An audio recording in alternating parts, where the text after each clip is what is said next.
Hi, it's Timo. Welcome to Norwich City Central. It's Lewis here, Norwich City Central. I'm going to enjoy talking about Norwich City for the next 5 minutes because it's finished Bolton Wanderers 0, Norwich City 4. An absolutely brilliant performance by Norwich City and another Pukki party. 2 goals, an assist. That's 23 goals now in the whole season for Pukki. He could reach that magical 30 number, who knows. But no, great performance from Norwich City in general and another Pukki party. Bolton Wanderers really struggled, but Norwich City can only beat what's in front of them on paper. And imagine being below Bolton Wanderers in the table. My God. But no, a great performance by Norwich City and so many goal of the season contenders. I can't wait to talk about some of these goals. It's just brilliant football, liquid football, and it's really nice to see Norwich City get back to winning ways. We struggled in midweek against Preston. I don't think particularly we played too badly apart from the first 25 minutes, but Norwich City respond brilliantly and we are now back at the top of the table. Leeds United have a game in hand, but Norwich City back at the top of the table and really, really impressive football. And Norwich City, with that win, get a little bit closer to reaching those top 2 spaces. The only downside, of course, is the penalty miss and West Brom and Sheffield United both winning as well. But to talk about the game, I mean, as soon as Buendia forced a fine save from Remy Matthews early on in the game, you knew that Norwich City were in form and they were ready to rectify their errors against Preston in midweek. And it didn't take Norwich City long to make it 1-0. And I think the first goal, in my opinion, was the best goal. Let me know your thoughts down below. What was Norwich City's best goal? I think the first one for me was the best one. Absolutely fantastic football. Bolton are on the edge of the box and Norwich City move the ball well. It's on the left hand side, Jamal Lewis linking up well, and it falls to Marcus Stupin, who's great in midfield at driving the ball forward and being a physical presence. He lets Pukki in and Pukki slides in between the 2 centre backs and then cuts back, leaves the Bolton centre back away from him, and then beautifully cuts the ball in at the near post past Remy Matthews, who was Bolton's man of the match, and that says it all. And Remy Matthews, an ex-Norwich City goalkeeper, he actually had a very decent performance and made some great saves, but still conceded 4 goals. But no, great finish from Pukki, another Pukki party. He's in fine form at the moment. He's just so clinical and his runs are so intelligent. And we made it 2-0 as well. Marcus Stupin with the goal, and it's really great to see some of our attacking midfielders get some goals in as well. And yeah, another brilliant move. This time it's on the right hand side. Max Aaron's driving forward. We've seen that so many times this season. Lays it into Pukki. Pukki beautifully with his first touch cuts it to Stupin.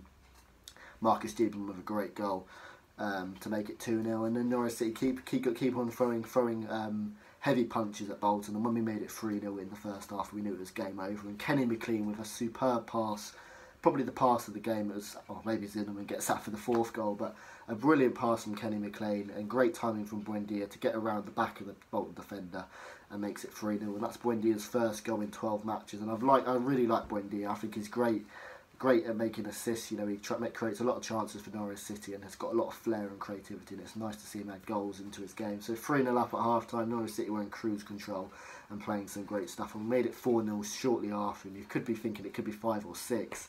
But yeah, brilliant ball from Christoph Zinnemann. We've seen it so many times this season where the centre backs play these great through balls.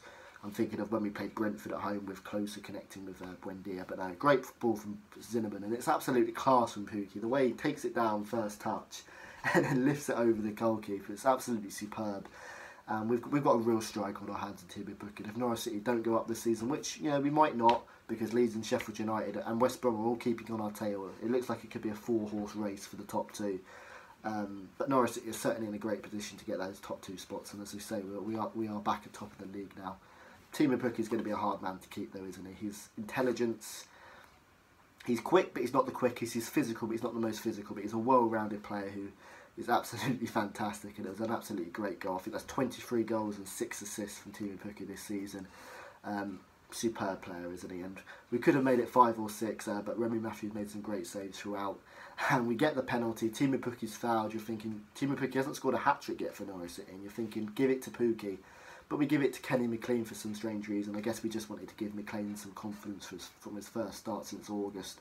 And Kenny McLean misses it, and Norwich City's missed 6 out of their 7 last penalties. And you'd probably think Norwich City, when they take penalties, just to pass it back to their goalkeeper. It's ridiculous, but Norwich City are probably going to get another penalty this season in a far more critical and more nervous circumstance. And for me, why are we not letting Pukki take them? Daniel Farke said in his press conference he's just going to give, I think he just wanted to give one man the penalty and just takes them throughout the whole season. So I don't know why Pukki isn't taking them, because he's a very clinical striker. And yes, he missed against Millwall, but you're thinking surely Pukki more often than not scores his penalties. But no, Norwich City were a very good performance. Tim Krul made a couple of decent saves, a couple of decent blocks from the centre backs, and just it was an all round great performance from Norwich City. I said Tribal, who was very poor against Preston, came back in and did a good job. And Kenny McLean, besides his penalty miss, was absolutely fantastic. The fluidity and intelligence of Buendia, Onel Hernandez and Stephen was really good to see.